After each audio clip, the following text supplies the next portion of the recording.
Hello बेटा, आज हम बात करेंगे फिजिक्स के अंदर वेक्टर्स की। बड़ा ही इंपॉर्टेंट टॉपिक है, बड़ा सिंपल टॉपिक है, बहुत इंटरेस्ट आएगा इसमें आपको। ठीक है, तो वेक्टर क्या होते हैं? वेक्टर बेसिकली एक ऐसी फिजिकल क्वांटिटी होती है जिसमें मैग्नीट्यूड भी होता है और डायरेक्शन भी होती है। ठीक है, तो वेक्टर जब भी हम लिखेंगे तो इसके साथ दो चीज़ें हमेशा आएंगी। एक तो आएगा आपका मैग्नीट्यूड, मैग्नीट्यूड, ठीक है, और दूसरी चीज़ क्या आएगी? डायरेक्शन। ये दो बातें कंबाइंड जब फॉर्म में आती हैं तो उसे हम वेक्टर बोलते हैं। ठीक है, मैग्नीट्यूड एंड डायरेक्शन। जैसे मैंने बोल दिया 10 मीटर पर सेकेंड टूवर्ड्स टूवर्ड्स ईस्ट, ये बोल दिया मैंने। क्लियर होगी बात? तो इसमें जो ये 10 मीटर पर सेकेंड है ना, ये तो आपका है मैग्नीट्यूड। क्या चीज़ है ये आपकी मैग्नीट्यूड है। क्लियर है? और ये जो डायरेक्शन है टूवर्ड्स ईस्ट, ये जो मैंने बोल दिया टूवर्ड्स ईस्ट, ये आपकी डायरेक्शन हो गई। क्लियर हुई बात कि नहीं हुई? तो ये हिस्सा जो है कंबाइंड फॉर्म में क्या बन गया? आपका वेक्टर बन गया। तो ये तो बेसिक बात हुई आपकी कि कोई भी वेक्टर अगर है तो उसके अंदर दो बातें होंगी, उसके अंदर मैग्नीट्यूड होगा, उसके अंदर डायरेक्शन होगी। ठीक है, अब इसको हम राइट डाउन कैसे करते हैं पेपर के ऊपर, ये बताता हूँ। देखो बेटा, ये हम इस तरह से वेक्टर बना देते हैं। ये एक वेक्टर है, ठीक है, एक एरो बना दिया और ये हमारा वेक्टर है। अब इस एरो का ये जो पॉइंट है जहाँ से स्टार्ट होता है, ये इसको टेल बोलते हैं। क्या बोलते हैं इसको? टेल। ये होती है आपकी टेल। और ये जो पीक पॉइंट होता है ये वाला, इसको बोलते हैं हेड। क्या बोलते हैं? हेड। और जो इसकी एरो की जो डायरेक्शन है वो डायरेक्शन ऑफ वेक्टर हो गई। मतलब इस वेक्टर की डायरेक्शन किधर है? इस साइड में दिखाई दे रही ना, जिस तरफ एरो की डायरेक्शन है वही आपके वेक्टर की डायरेक्शन है। अब बात आती है मैग्नीट्यूड की। मैग्नीट्यूड क्या होता है? जो ये एरो है इसकी जो लेंथ है, ये जो मैं ग्रीन कलर से दिखा रहा हूँ, इसकी जो लेंथ है, इसको इसका मैग्नीट्यूड बोलते हैं। समझ आ गई बात कि नहीं आ गई? तो डायरेक्शन समझ में आ गई। जिस डायरेक्शन में एरो है वो आपके वेक्टर की डायरेक्शन है, और जो एरो की लेंथ है वो आपका मैग्नीट्यूड है। एरो का जो टॉप पॉइंट होता है उसको हेड बोलते हैं, और जो स्टार्टिंग पॉइंट होता है उसको टेल बोलते हैं। ठीक है, हेड को आप टिप भी कह सकते हैं, ये चीज़ आपको ध्यान रखनी है। ठीक है, तो वेक्टर आपका इस तरह से बनता है। वेक्टर कहीं भी हो सकते हैं आपके, इस तरह का वेक्टर भी हो सकता है, ये भी हो सकता है, ये भी हो सकता है, ये भी आपका वेक्टर है, ये भी आपका वेक्टर है। कितने ही वेक्टर पॉसिबल हैं, ठीक है, जिनमें डायरेक्शन होगी और मैग्नीट्यूड होगा, मतलब कोई ना कोई लेंथ होगी एरो की। क्लियर होगी बात? अब जैसे मैं आपको एग्जांपल देता हूँ, एक, जैसे ये है आपका, ठीक है। अब इसमें ये देखो, क्लियर है, ये आपका एक वेक्टर है जिसका मैग्नीट्यूड कम है, मैग्नीट्यूड ज़्यादा हो गया, मैग्नीट्यूड और ज़्यादा हो गया, मैग्नीट्यूड और ज़्यादा हो गया, मैग्नीट्यूड और ज़्यादा हो गया। क्लियर होगी बात? तो लगातार मैंने इसका मैग्नीट्यूड चेंज कर दिया। Got the idea? तो वेक्टर आप समझ गए, जिसमें डायरेक्शन होगी और कुछ उसकी लेंथ होगी। ठीक है, तो इसको कहते हैं वेक्टर। देखो बेटा, वेक्टर के लिए हम कुछ डेफिनेशंस डिफाइन करेंगे। जैसा कि पहला हो गया आपका modulus of A vector. Modulus का मीनिंग होता है बेटा मैग्नीट्यूड। मॉडुलस का मीनिंग क्या होता है? मैग्नीट्यूड। और मैग्नीट्यूड मैंने अभी आपको बस थोड़ी देर पहले बताया था, मैग्नीट्यूड क्या चीज़ होती है। जैसे ये आपका एक एरो बना देता हूँ मैं, इसका मैग्नीट्यूड ये रहा। और मैग्नीट्यूड बड़ा करना चाहते हो ये लो, और मैग्नीट्यूड ज़्यादा लेना चाहते हो ये लो।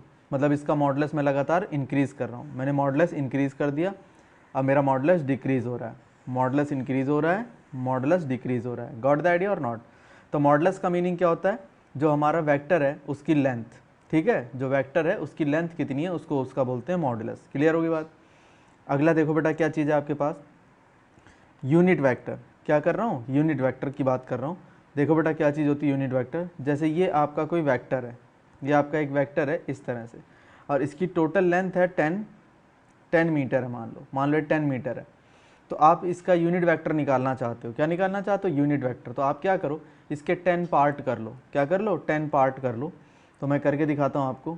1 2 3 4 5 6 7 8 9, और बेटा ये जो है आपका 10th पार्ट ये हो जाएगा। तो 1 2 3 4 5 6 7 8 9 10 पार्ट कर लिए। अब मैं क्या करूँगा, अब क्योंकि इसकी लेंथ कितनी थी? 10 यूनिट थी, मैंने इसके 10 पार्ट कर लिए। अब मैं क्या करूँगा, इसके 9 पार्ट इरेज कर दूंगा। 9 पार्ट्स को मैं यहाँ से हटा दूंगा।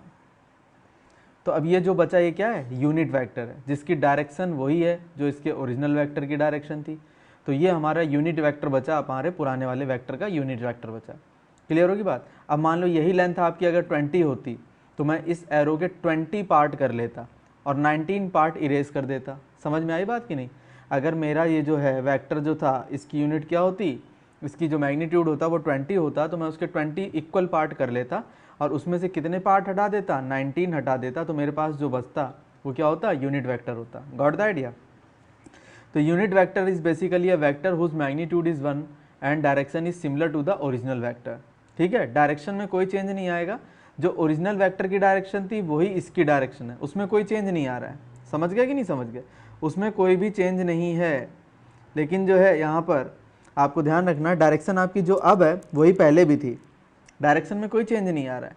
क्लियर है, डायरेक्शन में कोई भी चेंज आपको देखने को नहीं मिलेगा, सिर्फ आपको मैग्नीट्यूड में चेंज देखने को मिलेगा। ठीक है, तो इसको बोलते हैं यूनिट वेक्टर। क्लियर होगी बात, ये आपको याद रख लेना।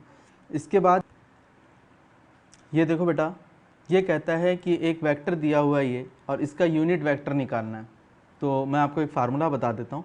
जैसे आपके पास कोई वेक्टर ए है और वो वेक्टर क्या है, एक्स आई कैप, मतलब एक्स एक्सिस में उसने एक्स यूनिट कवर की है, वाई जे कैप और प्लस जेड के कैप, ये मान लो। या फिर आप इसको इस तरह से ले सकते हो, vector A is equal to A I cap plus B J cap और plus C K cap. Clear है, ये क्या होते हैं, ये यूनिट वेक्टर है। ये क्या है, यूनिट वेक्टर। ये भी आपका यूनिट वेक्टर है और ये भी आपका यूनिट वेक्टर है। ध्यान क्या रखना है आपको, आई वाला एक्स एक्सिस में यूनिट वेक्टर है, जे वाला आपका वाई एक्सिस में यूनिट वेक्टर है और के वाला आपका जेड एक्सिस में यूनिट वेक्टर है। क्लियर होगी बात। तो कोई वेक्टर मैं इस तरह से लिख रहा हूँ, ए मैग्नीट्यूड है, मतलब एक्स एक्सिस में कितना आपने मूव किया, ए यूनिट मूव किया, वाई एक्सिस में कितना मूव किया, बी यूनिट मूव किया, जेड एक्सिस में कितना मूव किया, सी यूनिट मूव किया। क्लियर होगी बात। तो फिर आपको एक वेक्टर जो मिलेगा उसको हम वेक्टर ए बोलेंगे। अब ये जो वेक्टर ए आया उसका मैग्नीट्यूड कितना आएगा, ये आएगा बेटा आपका जाकर के under root A square plus B square plus C square. क्या करते हैं, आई कैप के साथ जो कुछ लिखा है उसका स्क्वेयर कर दो, जे कैप के साथ जो कुछ लिखा है उसका स्क्वेयर कर दो, के कैप के साथ जो कुछ लिखा है उसका स्क्वेयर कर दो। तो आपका मैग्नीट्यूड आ जाएगा किसका, वेक्टर ए का। तो इसको आप क्या लिख देंगे, मॉडुलस ऑफ वेक्टर ए। ये आपका फार्मूला बन गया। क्लियर है। और अगर आप ये ऊपर वाले से कर रहे हैं तो इसका आंसर क्या आ जाएगा, इसका आंसर आ जाएगा अंडर रूट कितना बेटा, X square plus Y square और प्लस कितना, जेड स्क्वेयर। ये इसका आंसर आ जाएगा। क्लियर है। तो मैग्नीट्यूड निकालने का मेथड क्या होता है कि जो भी वेक्टर आपका इस तरह से दिया हो उसके आई कैप का कोएफिशिएंट उसका स्क्वायर कर लो, जे कैप का कोएफिशिएंट उसका स्क्वायर कर लो, के कैप का कोएफिशिएंट उसका स्क्वायर कर लो, ऐड कर लो, अंडर रूट ले लो। क्लियर है। तो इस तरह से हम इसका यूनिट वेक्टर निकाल सकते हैं। तो अब जो क्वेश्चन दिया है इसका यूनिट वेक्टर हम निकालेंगे। देखो बेटा क्या आएगा, ध्यान देना है आपको। देखो अंडर रूट आई कैप का कोएफिशिएंट कितना दिया है बेटा, 4 दिया हुआ है, तो 4 का स्क्वायर कितना आ गया 16, प्लस जे कैप का कोएफिशिएंट कितना दिया हुआ है -3, तो -3 का स्क्वायर कितना आएगा 9, और के कैप के साथ कुछ भी नहीं लिखा है तो आप 1 मान के चलेंगे, तो 1 का स्क्वायर क्या आएगा 1, तो ये टोटल कितना हो गया अंडर रूट 26 हो गया। तो आंसर क्या आ जाएगा आपका अंडर रूट 26, ये आपका आंसर आ जाएगा। Got the idea. तो जो भी वेक्टर आपको दिया हुआ था उसका मैग्नीट्यूड कितना आ गया, अंडर रूट 26 आ गया। क्लियर है। अब हम बात करेंगे बेटा इक्वल वेक्टर की। इक्वल वेक्टर्स क्या होते हैं, ऐसे वेक्टर्स जिनका मैग्नीट्यूड और डायरेक्शन सेम होती है। जैसे मान लो एक वेक्टर आपका ये रहा और दूसरा वेक्टर आपका ये रहा, दोनों की लेंथ सेम है और दोनों की डायरेक्शन सेम है। या फिर आपका एक ये वेक्टर रहा और एक ये वेक्टर रहा, ये दोनों भी आपके इक्वल वेक्टर हैं। या फिर एक वेक्टर ये है और दूसरा वेक्टर ये है, ये भी आपके इक्वल वेक्टर हैं, मैग्नीट्यूड और डायरेक्शन इनकी सेम है, तो इनको क्या बोलेंगे, इक्वल वेक्टर बोलेंगे। अगला जो है आपका टॉपिक वो है निगेटिव वेक्टर। निगेटिव वेक्टर क्या होते हैं, जिनके मैग्नीट्यूड तो सेम होते हैं, सेम मैग्नीट्यूड होते हैं लेकिन डायरेक्शन अपोजिट होती है। जैसे एक वेक्टर तो आपका हो गया इस तरफ और बिल्कुल सेम लेंथ का एक वेक्टर आपका हो जाए इस तरफ, तो इनको बोलेंगे अपोजिट वेक्टर। ठीक है, ज़रूरी नहीं है कि ये यहीं पर हो, ये अगर आपका यहाँ से यहाँ भी आ जाएगा तो भी ये अपोजिट निगेटिव वेक्टर कहलाएगा। ठीक है, तो भी ये निगेटिव वेक्टर कहलाएगा क्योंकि मैग्नीट्यूड सेम है लेकिन डायरेक्शन दोनों की डिफरेंट है, तो इसको निगेटिव वेक्टर बोलेंगे। अगला जो टॉपिक है आपका वो है को इनिशियल वेक्टर। ऐसे वेक्टर जिनकी स्टार्टिंग सेम पॉइंट से हुई हो। ठीक है, इनिशियल पॉइंट दोनों के अगर कॉमन है तो हम उसको क्या बोलते हैं, उसे हम को इनिशियल वेक्टर बोलते हैं। जैसे आपको एग्जांपल देता हूँ, ये आपके इसमें दिखाया भी गया है, ये देखो इस वाले वेक्टर की स्टार्टिंग ओ से हुई है तो इस वाले वेक्टर की स्टार्टिंग भी ओ से हुई है, दोनों के दोनों वेक्टर की स्टार्टिंग ओ वाले पॉइंट से हुई है। तो वेक्टर ए और वेक्टर बी लिखा हुआ है ना, ये वेक्टर ए लिखा हुआ है, ये वेक्टर ए लिखा है और ये आपका वेक्टर बी लिखा है। ये दोनों कैसे वेक्टर हो गए? को इनिशियल, क्योंकि दोनों के दोनों आपके सेम पॉइंट ओ से स्टार्ट हो रहे हैं। बोलो बेटा ये समझ में आया कि नहीं आया? तो को initial vectors are those vectors which starts from the same point. इसके बाद बेटा हम बात करेंगे को लीनियर वेक्टर की। को लीनियर वेक्टर क्या होते हैं? को लीनियर वेक्टर वो वेक्टर होते हैं जो एक ही लाइन में होते हैं, ठीक है, सेम लाइन में होते हैं। These are those vector which are having equal और अनइक्वल मैग्नीट्यूड। जरूरी नहीं है कि उनका मैग्नीट्यूड इक्वल हो, वो अनइक्वल भी हो सकते हैं मैग्नीट्यूड में, लेकिन पैरेलल स्ट्रेट लाइन में वो जो है एक्ट करेंगे। जैसे एग्जांपल देता हूँ बेटा आपको। जैसे ये एक वेक्टर है और ये एक वेक्टर है, ये आपके कोलिनियर वेक्टर है। ये एक वेक्टर है, एक वेक्टर आपका ये रहा, ये कोलिनियर वेक्टर है। एक वेक्टर आपका ये रहा, दूसरा वेक्टर आपका ये रहा, ये भी दोनों कोलिनियर वेक्टर है, ठीक है। पैरेलल स्ट्रेट लाइन में एक्ट करने वाले हैं ये। क्लियर होगी बात या नहीं होगी? तो ये सब जो हैं आपके कोलिनियर वेक्टर होंगे। Parallel straight line are acting along the parallel straight line, ठीक है, तो इन्हें हम कोलिनियर वेक्टर बोलेंगे। इसके बाद कोप्लेनर वेक्टर आ गया आपका। कोप्लेनर वेक्टर क्या चीज़ होती है बेटा? कोप्लेनर वेक्टर का मतलब होता है वो सारे वेक्टर जो एक ही प्लेन में हो। जैसे ये मैंने बना दिया वेक्टर 1, ये बना दिया मैंने वेक्टर 2, ये बना दिया बेटा वेक्टर 3, ये बना दिया मैंने वेक्टर 4। इस तरह से मैंने बहुत सारे वेक्टर बना दिए। ये सारे के सारे वेक्टर आपकी स्क्रीन पर हैं कि नहीं है? जिस पर आप ये लेक्चर देख रहे हो, ये सारे के सारे वेक्टर उस स्क्रीन पर हैं, तो इनको बोलेंगे coplanar vectors. All those vectors which lie on the same plane are known as coplanar vectors. इनके मैग्नीट्यूड इक्वल हो सकते हैं, अनइक्वल हो सकते हैं, डायरेक्शन डिफरेंट हो सकती है, डायरेक्शन सेम हो सकती है, कुछ भी हो सकता है, लेकिन ये सारे के सारे कहाँ होंगे? एक ही प्लेन के ऊपर होंगे, तो इनको क्या बोलेंगे? Coplanar vectors. Got the idea?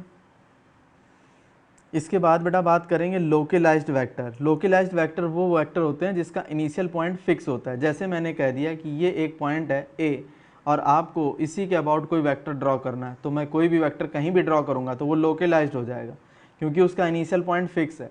मैं कहीं भी ड्रॉ कर दूँ, छोटा बड़ा किसी भी तरह से कर दूँ, कोई फ़र्क नहीं पड़ता, सारे के सारे क्या होंगे? लोकलाइज्ड वेक्टर होंगे। तो ये एक लोकलाइज्ड वेक्टर है क्योंकि इसका जो पॉइंट ए है वो फिक्स है, ठीक है। इसके बाद ये आपका लोकलाइज्ड वेक्टर है क्योंकि इसका पॉइंट इनिशियल पॉइंट फिक्स है, ये इससे बाहर नहीं जा सकता, ठीक है, तो उसको लोकलाइज्ड वेक्टर कहते हैं। नॉन लोकलाइज्ड वेक्टर क्या चीज़ होती है ये बताता हूँ बेटा। नॉन लोकलाइज्ड में क्या होता है कि जैसे ये आपका एक वेक्टर है, अब ये एक जगह पर फिक्स नहीं है, ये एक जगह पर फिक्स नहीं है, ये आपका मूव करता रहता है। मान लो ये जो है कभी इधर आ गया, कभी इधर आ गया, लेकिन अपनी डायरेक्शन को चेंज नहीं करता है, ठीक है। तो ये हो गया आपका नॉन लोकलाइज्ड वेक्टर। देख रहे हो, इसकी डायरेक्शन कभी भी चेंज नहीं करेगी, लेकिन ये आपका एक जगह पर फिक्स नहीं रहेगा, ये लगातार मूव भी कर सकता है, कहीं पर भी हो सकता है। तो इसको बोलेंगे क्या? Non localised vector. Got the idea? Simple. अगला जो टॉपिक है बेटा वो है आपका position vector and displacement vector. Position vector क्या चीज़ होती है? जैसे कि ये आपका एक पॉइंट है ओ, ये पोजीशन वेक्टर आपका बताता हूँ कैसे। ये ओ है, यहाँ पर ये फिक्स है, एक वेक्टर आपका ओ ए हो गया, ये पोजीशन वेक्टर है ए का, और ये वेक्टर आपका ओ बी हो गया, ये पोजीशन वेक्टर है बी का। क्लियर होगी बात? क्योंकि ये एक फिक्स पॉइंट ओ से स्टार्ट होते हैं, ठीक है, तो इनको बोलते हैं पोजीशन वेक्टर। तो ए का position vector with respect to O क्या हो जाएगा? ये रहा बेटा ओ ए, ये आपका पोजीशन वेक्टर बन जाएगा विद रेस्पेक्ट टू ओ। और आपका ये क्या बन जाएगा? Position vector with respect to O बन जाएगा वेक्टर बी, ओ बी का पोजीशन वेक्टर बन जाएगा ओ बी। क्लियर होगी बात? अब ये दो बातें तो हो गई। इसके बाद जो है बेटा मैं आपको बताता हूँ क्या होता है। इसके बाद जो है आप ध्यान रखना, ये पोजीशन वेक्टर ओ ए हो गया, ये पोजीशन वेक्टर बी हो गया। अब आप जब ए से बी तक मूव करोगे ना, इस तरह से ये मूव कर रहे हो आप, तो ये आपका डिस्प्लेसमेंट वेक्टर बन गया। क्या बन गया? Displacement vector. तो फिर बता देता हूँ, ये पॉइंट ओ है, इससे ए वाला पॉइंट यहाँ पर है, तो पोजीशन वेक्टर हो गया ये ए का। एक ये पॉइंट है आपका बी, ये पोजीशन वेक्टर हो गया बी का। तो जब आप ए से बी की तरफ बढ़ोगे इस तरह से, तो ये आपका डिस्प्लेसमेंट वेक्टर आएगा। ये ऑरेंज कलर में क्या आ रहा है? ये डिस्प्लेसमेंट वेक्टर आ रहा है, ए से बी पोजीशन पर आप डिस्प्लेस कर रहे हो। गॉट द आइडिया और नॉट? सिंपल सी चीज़ है। तो ये हमें बताते क्या है? ये हमें जो है ये चीज़ बताते हैं कि आप किस डायरेक्शन में मूव कर रहे हो। पोजीशन वेक्टर जो है आपको किसी पर्टिकुलर पॉइंट के अबाउट आपकी पोजीशन बताते हैं वेक्टर्स की, और डिस्प्लेसमेंट वेक्टर क्या बताते हैं? एक पॉइंट से दूसरे पॉइंट पर आप किस डायरेक्शन में मूव कर रहे हो। क्लियर होगी बात? तो ये दो चीज़ें आपको बता दी, पोजीशन वेक्टर और डिस्प्लेसमेंट वेक्टर इन प्लेन। देख रहे हो, ये सारे के सारे प्लेन में ही तो हैं, सारे के सारे प्लेन में। क्लियर होगी बात। तो ये वाला आपका वेक्टर कौन सा है, ये है आपका डिस्प्लेसमेंट वेक्टर, डिस्प्लेसमेंट वेक्टर है ये आपका। क्लियर है, क्योंकि आप पोजीशन वेक्टर ए से पोजीशन वेक्टर बी की तरफ मूव किया है आपने। क्लियर है। ये देखो बेटा, multiplication of A vector by a real number. एक आपका वेक्टर है, ये आपका एक वेक्टर है, इसका अपना कोई मैग्नीट्यूड होगा, ठीक है। मान लो इसका मैग्नीट्यूड कितना है, 2 यूनिट है, या ये मान लो 2 मीटर का है। अब अगर इसमें मैं मल्टीप्लाई कर दूंगा 5 से, मैं इसमें किससे मल्टीप्लाई कर दूं, 5 से मल्टीप्लाई कर दूं, तो डायरेक्शन में तो कोई चेंज आएगा नहीं, हाँ, लेकिन इसकी लेंथ जरूर चेंज हो जाएगी। इसकी लेंथ अब कितनी थी, पहले जो 2 मीटर थी, अब वो कितनी हो जाएगी, अब वो 10 मीटर हो जाएगी। समझ गए। तो ये आ जाएगा आपका 5 × 2 जो है 2 से हमने मल्टीप्लाई कर दिया, तो ये आपका 10 मीटर हो जाएगा। अब अगर इसी जगह आपने कुछ और किया, वो मैं बताता हूँ क्या क्या हम कर सकते हैं। देखो बेटा, जैसे मान लो ये आपका एक वेक्टर है, इसकी यूनिट है, इसका जो मैग्नीट्यूड है वो 10 मीटर है, डायरेक्शन तो आपको पता ही है। अब इसने कहा कि वेक्टर ए जो है आपका 10 मीटर है, इसका मैग्नीट्यूड जो कितना है 10 मीटर है, तो कह रहा है इसमें 1/5 से मल्टीप्लाई कर दो। इसमें किससे मल्टीप्लाई कर दो, 1/5 से, तो एक नया वेक्टर बी मिल जाएगा आपको। वो किसके इक्वल होगा, वेक्टर ए के मैग्नीट्यूड का 5 में डिवाइड कर दो, 5 से डिवाइड कर दो वेक्टर ए को, ठीक है। तो ये आ जाएगा आपका 10/5 दैट इज़ 2। इसका मतलब अब जो नया वेक्टर आया, जो आपका नया वेक्टर आएगा वो कितना होगा, उसकी लेंथ सिर्फ कितनी होगी, ये इतनी होगी, 2 मीटर होगी। गॉट द आइडिया और नॉट। डायरेक्शन तो सेम है, लेकिन अब लंबाई उसकी कम हो गई, ये ब्लू वाला पार्ट ही बस उसकी लंबाई बचा। तो इस ब्लू वाले पार्ट को आप क्या बोल दोगे, इस ब्लू वाले पार्ट को आप बोल दोगे मॉड ऑफ वेक्टर ए और डिवाइडेड बाई कितना 5। छोटा हो जाएगा, ये अपने ओरिजिनल वाले से स्मॉल हो जाएगा। गॉट द आइडिया और नॉट। अब और आपको एग्जांपल देता हूँ, जैसे मान लो ये एक आपका वेक्टर है, वेक्टर ए, इसमें उसने कहा कि वेक्टर ए को आप कन्वर्ट कर दो -1 से मल्टीप्लाई कर दो, तो क्या हो जाएगा बेटा, ये बिल्कुल पलट जाएगा आपका। -1 से मल्टीप्लाई करते ही क्या हो जाएगा, -1 से मल्टीप्लाई करते इसकी डायरेक्शन बिल्कुल रिवर्स कर जाएगी, और ये वाला जो है पोर्शन आपका हट जाएगा, यहाँ से इतना पोर्शन हट जाएगा।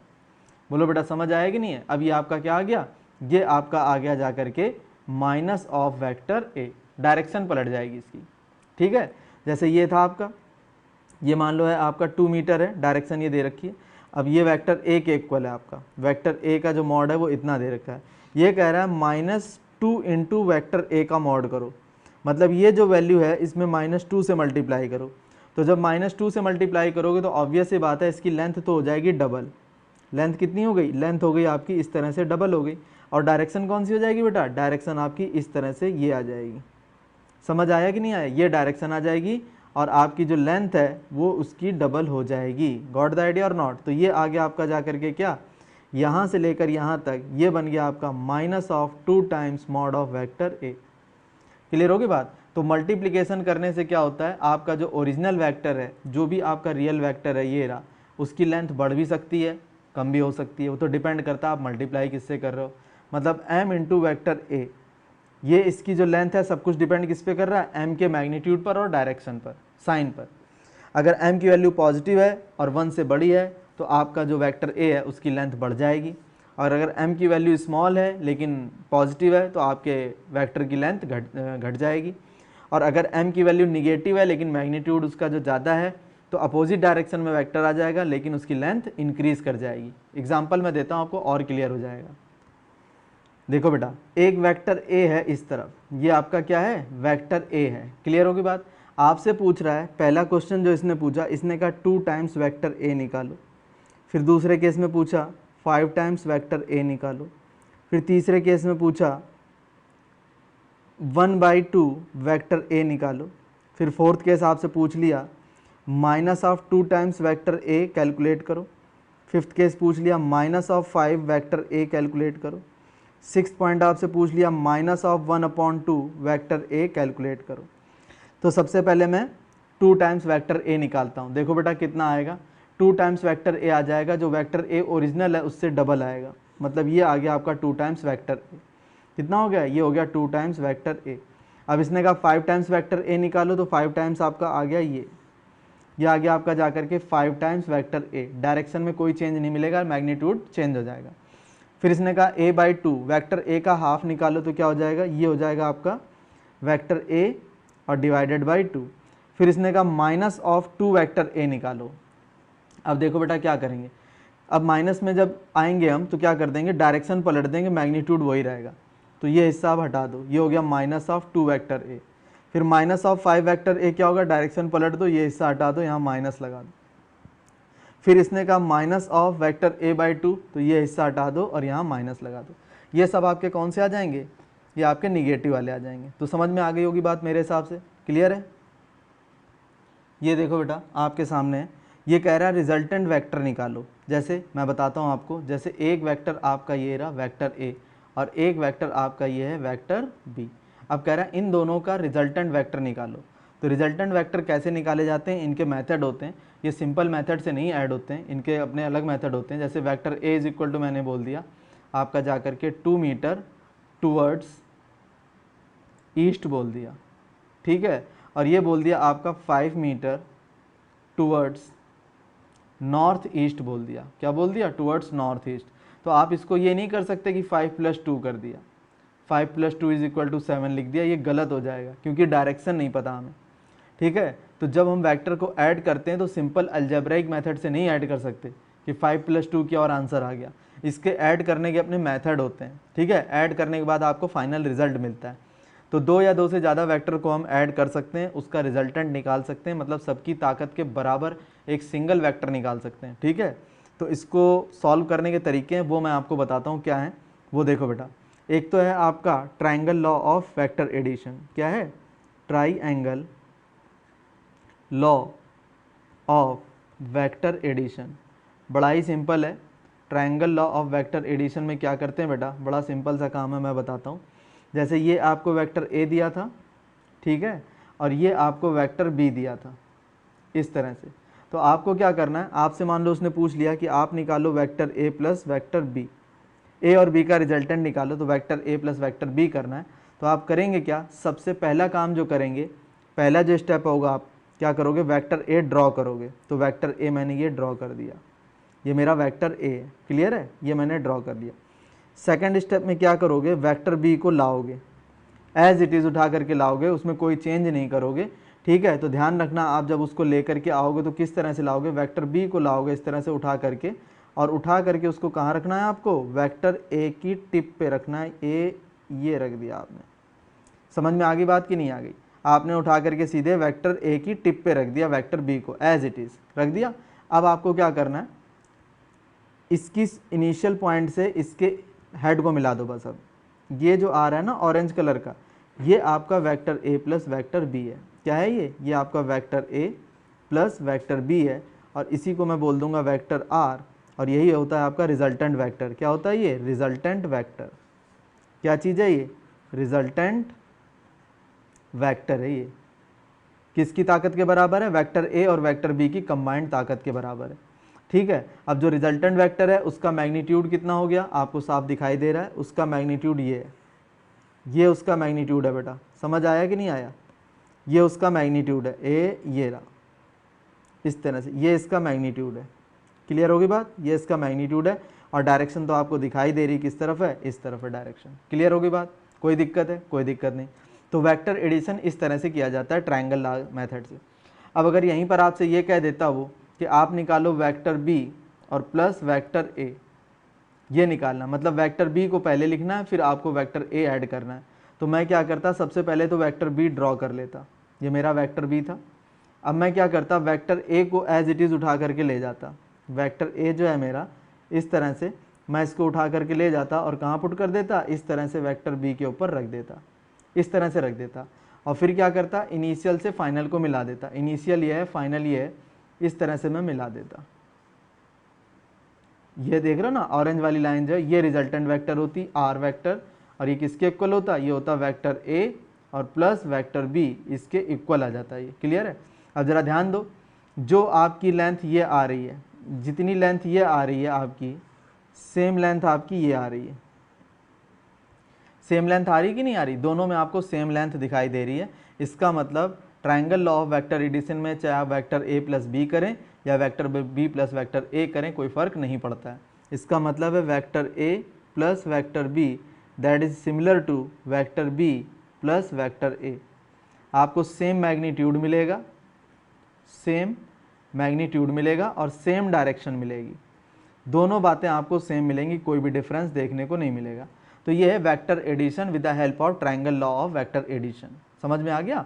इस तरह से हम वेक्टर्स को ऐड करते हैं, सिंपल अलजेब्रा से नहीं करते। बेटा vector addition by geometrical method है।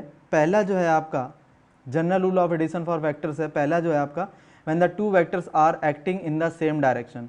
जैसे दो वेक्टर हैं, ये आपका वेक्टर ए है और ये आपका वेक्टर बी है, और ये कह रहे क्योंकि दोनों सेम डायरेक्शन में, तो कह रहा है vector A plus vector B निकालो। क्या निकालो? वेक्टर ए और प्लस वेक्टर बी, इन दोनों को आपको ऐड करना है। तो क्या आएगा मैं बताता हूँ।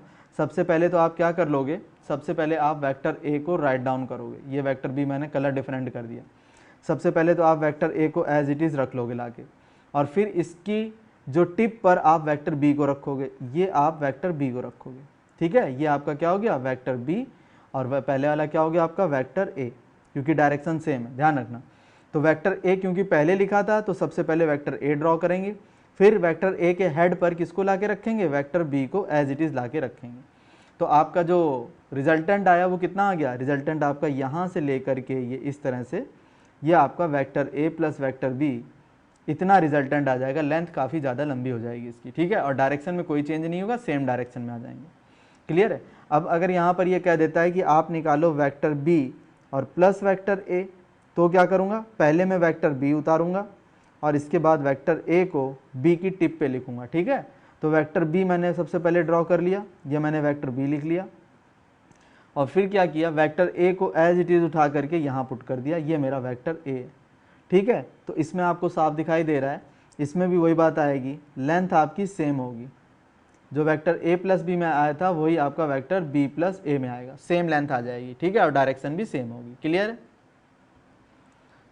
ये क्वेश्चन देखो बेटा, ये क्या पार्ट है आपका? When two vectors are acting in opposite direction, तो कैसे ऐड करेंगे? मान लो ये तो दे दिया आपको वेक्टर ए, ठीक है, और ये दे दिया आपको ले जा करके वेक्टर बी दे दिया, इस तरह से वेक्टर बी दे दिया, और अब कह रहा है vector A plus vector B निकालो। क्या निकालो? वेक्टर ए और प्लस ऑफ वेक्टर बी निकालो। तो क्या तरीका है? सबसे पहले तो आप वेक्टर ए राइट करेंगे, तो सबसे पहले मैं वेक्टर ए राइट कर लेता हूँ, ये रहा मेरा वेक्टर ए। ठीक है, और अब वेक्टर बी जो है हमारा, जो वेक्टर बी है उसको ऐसे का ऐसा उठा लाएंगे, उसको ऐसे का ऐसा उठा लाएंगे, और क्या करेंगे बताता हूँ। इस तरह से मैं बताता हूँ बेटा क्या करेंगे। ये तो हो गया मेरा वेक्टर ए, ये क्या है? मेरा वेक्टर ए है, और वेक्टर बी को उठा करके वेक्टर ए माइनस बी करना है ना, मैं अपोजिट डायरेक्शन में, तो कैसे ऐड करेंगे? उठा करके ए की टिप पे रखोगे। कैसे रखोगे? ए की टिप पे रखोगे वेक्टर बी को, ऐसे का ऐसा उठा करके वेक्टर बी की टिप पे, सॉरी वेक्टर ए की टिप पे रखोगे, तो क्या आएगा? इस तरह से ये इतना, ये इसको काट देगा, ये आ जाएगा आपका। ठीक है, जरा दिमाग लगाओ, यहाँ से लेकर के यहाँ तक ये तो आपका वेक्टर ए ही था कि नहीं था? ये वेक्टर ए था, लेकिन इसने क्या किया? उसको काट दिया, उसको कट कर देगा, तो सिर्फ आपके हिस्से में कितना आएगा? ये पोर्शन आएगा, ये आपका रिजल्टेंट होगा। समझ में आया कि नहीं आया? मैं फिर बता दूंगा। देखो बेटा क्या किया मैंने वेक्टर ए इस तरह से लिख लिया, और जो वेक्टर बी था उसको मैं बिल्कुल ये साइड में दिखा देता हूँ, ऐसे का ऐसा उठा लाया और यहाँ इसकी टिप पे रख दूंगा, इस वाले पॉइंट पे रखूँगा। तो ज़रा दिमाग लगाओ, अपोजिट होने की वजह से ये जो पोर्शन है आपका, ये तो गायब हो जाएगा, ये तो इक्वल एंड अपोजिट है, तो गायब हो जाएंगे, तो बचेगा सिर्फ कितना हिस्सा? यही पोर्शन तो बचेगा, ये पोर्शन आपका बच जाएगा, ये आपका रिजल्टेंट वेक्टर हो जाएगा अगर अपोजिट डायरेक्शन में वेक्टर हैं तो। क्लियर होगी बात? अब यहीं पर मैं एक दूसरा काम करता हूँ। अब बेटा अगर ये कह दे यहाँ पर कि वेक्टर बी और प्लस ऑफ वेक्टर ए करो, तो पहले तो मैं वेक्टर बी को राइट करूँगा और फिर वेक्टर ए को लाऊंगा। तो वेक्टर बी को उठा करके आप इस तरह से ऐसे का ऐसा उठा करके आप यहाँ लिख लो। ठीक है, और वेक्टर ए को क्या करोगे? अब वेक्टर ए को आप ऐसे का ऐसा लाओगे, वेक्टर ए को ऐसे का ऐसा लाओगे और कहाँ रख दोगे? इसकी टिप पे रख दोगे। तो मैं यहाँ पर दिखा देता हूँ, ये रख दिया। समझ गया कि नहीं समझ गया? ये रख दिया। तो ज़रा दिमाग लगाओ, ये कितना पोर्शन कट कर देगा? ये यहाँ से लेकर यहाँ तक का पोर्शन तो गायब कर देगा। तो बड़ा कौन है इसमें? ग्रीन वाला बड़ा है, तो डायरेक्शन तो उसी की आएगी। ठीक है, तो आपके पास रिजल्टेंट कितना बचेगा? ये पोर्शन आपके पास रिजल्टेंट बच जाएगा, और इसकी डायरेक्शन किस तरफ होगी? इसकी डायरेक्शन बी की तरफ होगी। ठीक है, तो फाइनल आंसर आपका क्या आएगा? फाइनल आंसर आपका आ जाएगा ये ए, इतना हिस्सा, ये होगा आपका क्या? वेक्टर बी और प्लस ऑफ वेक्टर ए, ये आ जाएगा आपका। क्लियर होगी बात? ये आपका फाइनल आंसर है, ये रिजल्टेंट है आपका। बोलो बेटा समझ में आया कि नहीं आया? इस तरह से करते हैं। तो अपोजिट डायरेक्शन में जब होते हैं तो मैग्नीट्यूड डिक्रीज कर जाता है, ध्यान रखना, जब अपोजिट डायरेक्शन में होंगे तो मैग्नीट्यूड डिक्रीज कर जाएगा, और जब सेम डायरेक्शन में होते हो तो मैग्नीट्यूड इंक्रीज कर जाता है।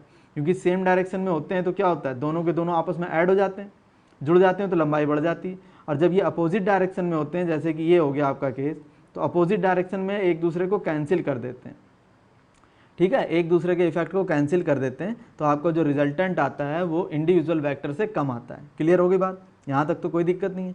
अब हम बात करेंगे कि जब दो वेक्टर आपके किसी एंगल पर काम कर रहे हो तो हम उनको कैसे ऐड करेंगे।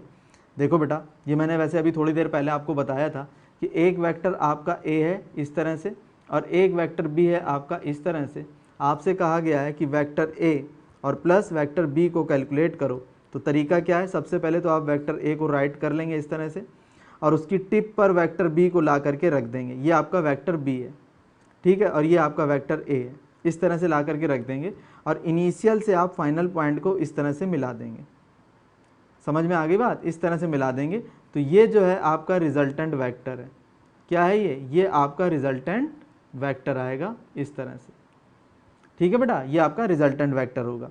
इसकी ताकत इन दोनों वेक्टर की ताकत के बराबर होगी, इफेक्टिव है ये आपका इफेक्टिव है, ठीक है। तो तरीका क्या होता है, ए प्लस बी का है तो सबसे पहले क्या करूंगा, वेक्टर ए को राइट करूंगा और बी को ए की टिप पे ला के रखूंगा, हेड पे ला के रखूंगा। देख रहे हो, बी को आपने ए की हेड पे ला के रखा है।